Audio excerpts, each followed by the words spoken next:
Season 1 for Modern Warfare Zombies has brought some new additions as well as some new secrets and changes, such as the new most OP weapon to use in zombies, that being the Lockwood 680 shotgun. And by default, the shotgun isn't anything amazing, but there are two specific attachments which transforms this into the most OP weapon. That being the Lockwood Defender Heavy Long Barrel that increases your rounds to 10 as opposed to 4, and the 12 gauge slug rounds. Now, when this thing is pack-a-punched and you shoot this straight into the sky, you will see that there will be 10 individual slugs fired rather than just one. But then instead of hip firing, you decide to ADS, that now becomes 10 slugs combined into one direct shot. And due to the bullet and damage velocity you get with this barrel, you'll be able to one-shot most zombies and bosses inside of the tier 3 zone, even when you aren't up close to them. The damage this thing can do is absolutely incredible. And combining those attachments with the X-Ray Skeleton Guard, the Express Light Bolt, and the Sword Off mod stock have the ultimate combination of mobility, fast ADS and movement speed, and damage that makes fights against the Mega Abominations and other elite bosses incredibly fun and easy. TYR still might be the ultimate choice, despite them being nerfed in Season 1, but this is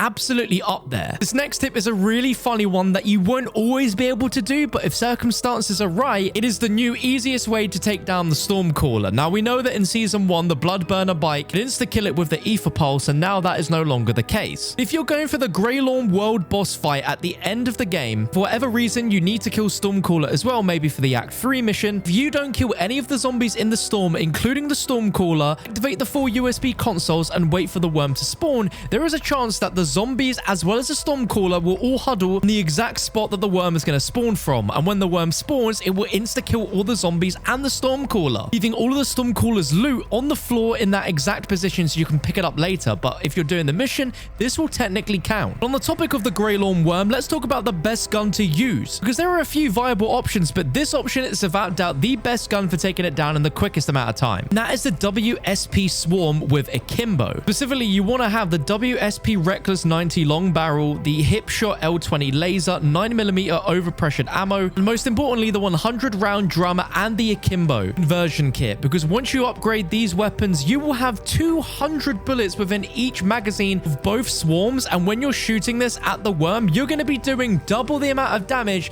that you would with any other weapon. This specific build also maximizes damage range as well as bullet velocity, all whilst not affecting your movement speed, because you can still move incredibly fast with these things, and you'll be able to just do incredible amounts of damage. As a solo player, I took down the worm with just under 5 minutes remaining in the in-game time, which is just unheard of with 99% of the weapons in the game. And it's not only good for the red worm, it's also great for the Act 4 worm as well. And this next tip is a 200 IQ move to help you complete the ACV escort contract within the Dark Ether. And this also works as well for escort missions within Urzikstan. When the ACV starts moving, you can actually place down a sentry gun turret, and it perfectly aligns with the back of the ACV. And since a ton of zombies will spawn behind the ACV, it's the absolute perfect position for it to just take out most of the zombies that are spawning behind you, so you can focus on the ones that are in front of you, which the ACV will more likely than not just run over anyway. And this next tip is how you can get free wonder weapon cases every single game, so you can stow them in your stash and be able to bring them into future games. And it all revolves around an Easter egg within the Dark Ether. Inside the Dark Ether, there are 5 secret rooms that require keys that you can find. 4 of these keys will always have a fixed spawn, and the other 4 keys are randomized, have a small activity behind them in order to get. By collecting the 8 total keys that can be found within the Dark Ether, you can open up all 5 of these rooms, where inside you are guaranteed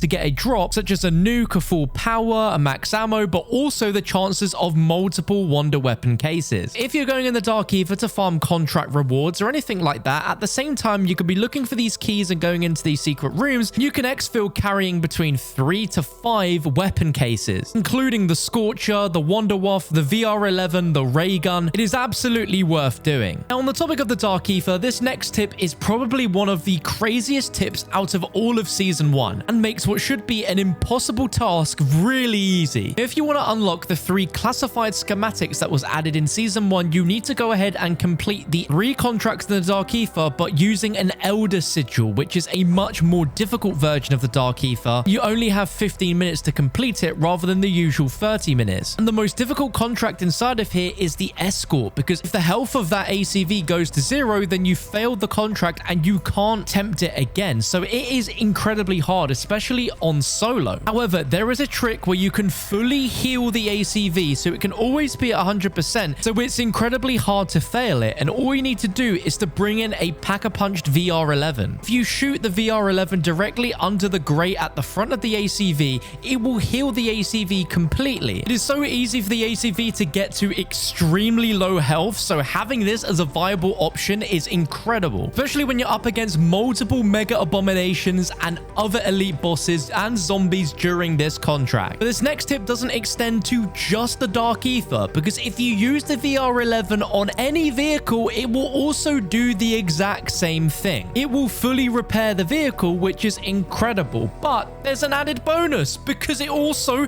refuels the vehicle completely. So now you don't have to go to a gas station and sit and wait there for the vehicle to completely fuel up and repair itself. In just a few seconds, you can fully heal it and refuel. And I genuinely think that in some circumstances, such as going through the high threat zone, your vehicles can go from 100 to 0 very quickly, and this is a very viable option to keep them alive. Now, at this point in the video, if you've learned something that you didn't know before, you've got to let me know in the comment section and by clicking the like. This next tip is pretty crazy, especially if you want additional help when going into a story mission. Now, I'm sure most of you know by now that you can get a friendly hellhound by doing the Easter egg at the dog houses or by bringing one in, and then if you go to an exfil to take you into a story mission, you will bring that friendly dog in, and there's a chance that it will actually level up one tier from the tier that you originally got it at. In some instances, bringing a dog into the Dark Ether as an example, this is a really great idea if you don't have a dog bone. You also get the added benefit where the dog will actually be a stronger version than one you took in. This doesn't seem to be a consistent thing, but the icon for the dog definitely changes when you take it into the Dark Ether. Now, this next trick is one that was recently discovered for Season 1 by Tag935, and it's how to infinitely fly inside of Modern Warfare Zombies. Now, we all know that you can fly with the Scorcher Wonder weapon, but there is a new trick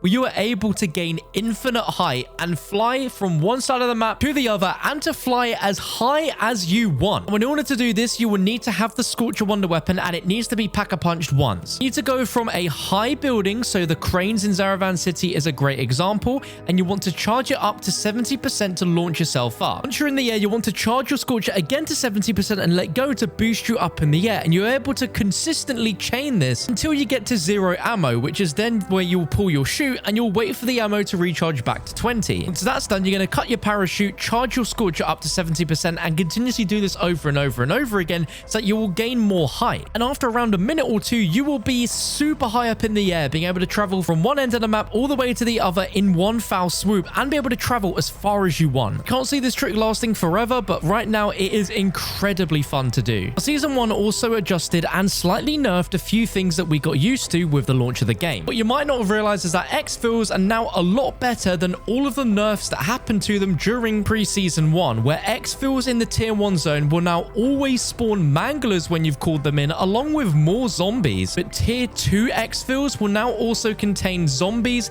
manglers, and disciples. So if you're needing either of those for specific camo challenges or for particular missions that require you to find those elite bosses, and farming exfils is definitely back in fashion. Now, this next tip is one that you should absolutely take advantage of any time that you are in the tier 3 zone, especially if you're going in there without having stamina. Now, by now, we all know that running with your fists out is the fastest way to outrun the zombies in the high threat zone. But did you know if you have a kill streak out in your hands, you actually run even faster than if you were running with your fists? I'm not sure why this is the case, but for some reason, if you have any kill streak that has a marker attached to it, like a Juggernaut care package, or in this instance, a mortar strike, just running with it out in your hands makes you faster than if you just had your fists. And this is the best thing to do in the high threat if you're trying to run away from zombies, to try and go to the buy station, or to try and run to the Wonder Fizz to buy the necessary perks like stamina. Now, another thing that Treyarch changed with Season 1 was that they heavily nerfed some of the contracts, some which players love to use in order to help do their camo challenges, and one of them being the Outlast contract. Well,